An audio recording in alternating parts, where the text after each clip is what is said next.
There's a strange, unsettling feeling sitting in millions of homes right now. You are earning more money than you ever thought you would. Your payslip says $120,000 a year. On paper, you are winning. Yet somehow, by the time the bills clear and the groceries are packed away, there is almost nothing left. You stare at your bank account on a Sunday night and wonder how a six-figure salary still feels like you are barely treading water. You are not bad with money, you are not lazy, and you are not behind because you bought too many coffees. You are caught inside something much bigger than your own choices.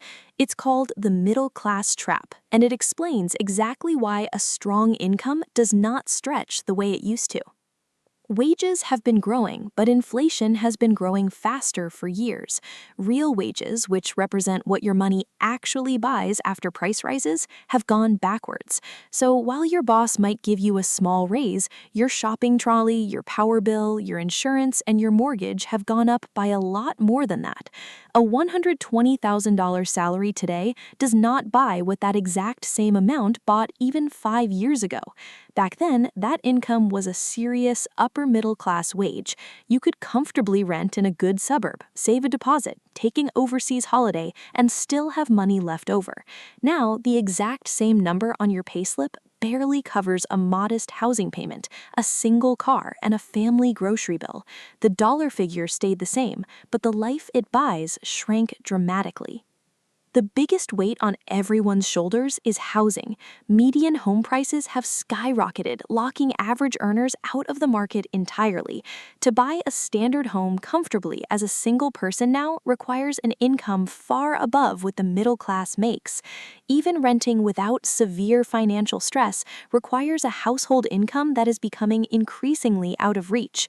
For someone earning $120,000, the property market looks like a locked door that moves further away every month. If you already own a home, the trap just bites differently. A massive portion of mortgage holders are now classified as at risk of mortgage stress, pouring so much of their income into their loans that there is barely anything left for basic living. When interest rates move even slightly, that pressure jumps overnight, leaving people to adjust to repayments that are hundreds, sometimes thousands of dollars higher per month. Then there's the everyday squeeze. Electricity prices have surged, government energy rebates have wound down, and grocery bills keep climbing as supermarkets pass on rising fuel and supplier costs. Private health insurance premiums, childcare, school fees, car registration, internet, and phone plans have all crept up. None of these are luxuries. They are the basic operating costs of being a normal adult, and every single one of them has climbed while salaries stayed roughly the same. A generation ago, a single income could fund a house, a car, 2 kids, and a yearly family holiday. Today, 2 full-time incomes often struggle to do the exact same job. We've doubled the work required to fund the same lifestyle, but the math underneath changed completely. When you don't see the math, you blame yourself for the result. There's also a hidden thief called bracket creep. Every year, your wage might rise a little to keep up with inflation, but bracket caps don't move at the same speed. A bigger slice of your pay gets taxed at a higher rate, even though your real spending power has not improved. You feel like you got a raise, the tax office takes a bigger cut, and your income becomes heavier with tax. Most people in this trap respond either by going into denial, leaning on credit cards and assuming things will sort themselves out, or they go into panic mode, cutting every small joy out of life and burning out. But there's a better path. You stop trying to win a game you cannot win on standard employment income alone, and you start building leverage.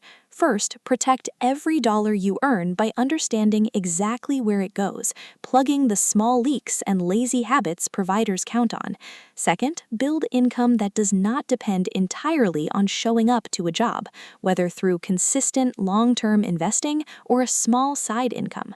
The point is to stop being 100% dependent on a single paycheck in an economy where one paycheck is no longer enough.